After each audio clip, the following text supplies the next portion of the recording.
नमस्कार मित्रांनो, ठरलं तर मग या सिरियलमध्ये काय घडले आपण ते बघणार आहोत. सायली विचारात मग्न असते. त्यात कुसुम येते आणि तिला बाणावर आणते. माझा आनंद गगनात मावत नाहीये असं म्हणून ती तिला गोल गोल बिंगू लागते. कुसुम म्हणते, मला चक्कर येते.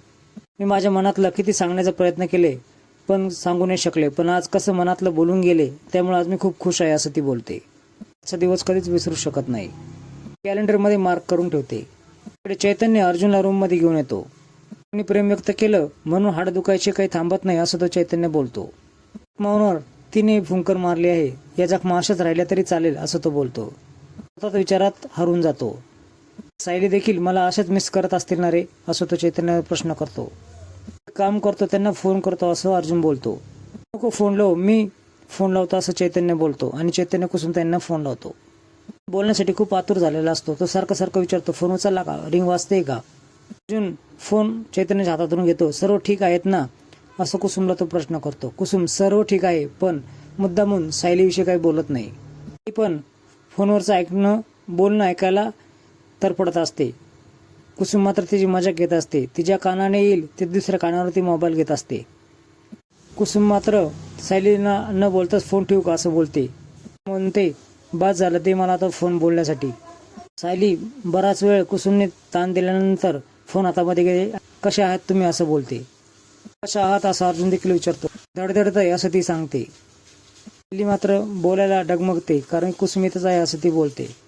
मुद्दाम खटाळपणे बोलते, तुझं काय मी ऐकत नाही, माझे मी कान झाकले आहेत. धडधडतंय असं मुद्दाम अर्जुन विचारतो. मी नाही सांगणार अशी सायली बोलते. मी तिकडं असल्यावर मला झोप कशी लागेल असं सायलीला तो उत्तर देतो. त्यानंतर चंद्राकडे बघून दोघे एकमेकांकडे बघूयात आणि चंद्राच्या साक्षीने आपली नजर एक होईल असं ती बोलते. ते खूप प्रेमाने बोलत असतात. तेवढ्यात मधुभवतीत येतात. त्याच्या वेळेस डॉक्टरांशी बोलते असं मुद्दाम खोटं कुसुम बोलते. अर्जुन देखील ओळखतो की मधुभवतीत आले आहेत. त्यानंतर तो फोन ठेवतो. मधुभावना देखील ते खरंच वाटतं आणि दवाखान्यात जायचं नाही, औषध आणायचे नाही, मला नाही औषध घ्यायचे, इंजेक्शन नाही घ्यायचं असं म्हणून ते तिथून निघून जातात.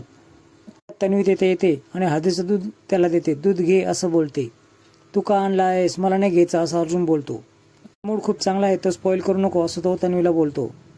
मी इथं दूध ठेवते तर तू पिऊन घेशील ना असं ती गोडीने विचारते. त्याच्या वेळेस तुला काय करायचं आहे असं अर्जुन बोलतो. त्याच्या वेळेस इथून पुढे सगळं मलाच करायचं आहे असं ती थोडीशी त्याला लिंक देते.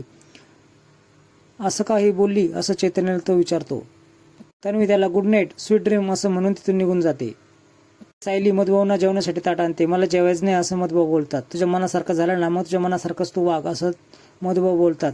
ताटावरून ते उठून जातात. तेवढ्यात सायली आठवण करून देते, ताटावर रुसवा काढायचा नसतो, हे तुम्हीच आम्हाला शिकवलत ना असं म्हटल्यानंतर मधुभाऊ पुन्हा ते ताटावर बसतात आणि जीव लागतात. प्रत्येक वेळेस टोकाचीच भूमिका घ्यायची असं काय नेहमी ठरलेलं असतं का मधुभाऊ असं सायली बोलते. जसं वागायचं तसं तू वाग, मला जसं वागायचं तसं मी वागेल असं मधुभाऊ बोलतात. दुसऱ्या दिवशी सायली रांगोळी काढत असते. लग्नाचा क्षण तिला आठवतो. देवई माझ्या मंगळसूत्रामध्ये ताकद दे, या मंगळसूत्रामुळेच मला पुन्हा ताकद येईल असा आशीर्वाद माझ्यावर ठेव असं ती बोलते. अर्जुन खाली नाश्त्यासाठी आलेला असतो. त्याच वेळेस बोलते की आपल्या घरामध्ये जे घडतंय ना ते असं आपण मागं टाकायला हवं. मला तुला कळत नाही हे तर नक्की आहे, म्हणूनच आम्ही एक निर्णय घेतला आहे. तन्वी आणि तुझ्या लग्नाचा. अर्जुनला आणि चैतन्यला खूपच मोठा धक्का बसतो. लोक चालला आहे काय तर असं म्हणून तो राग व्यक्त करतो. आणि मला खात्री आहे हा विचार तन्वीच्या डोक्यातूनच आला असेल. घरातल्या वडीलधारी लोकांनीच हा निर्णय घेतला आहे असं तन्वी बोलते. अर्जुनचा पारा खूप चढलेला असतो. प्रताप बोलतो, आवाज तू वाढू नकोस. काय करू, तुम्ही तुमच्या लग्न झालेल्या मुलाचं पुन्हा लग्न लावायला निघालात. अर्जुन ठणकावून सांगतो, मी मेलो तरी चालेल पण हिच्याशी लग्न करणार नाही. तर असे नवीन अपडेट्स बघण्यासाठी चॅनल सबस्क्राईब करा, बेल आयकॉन दाबा.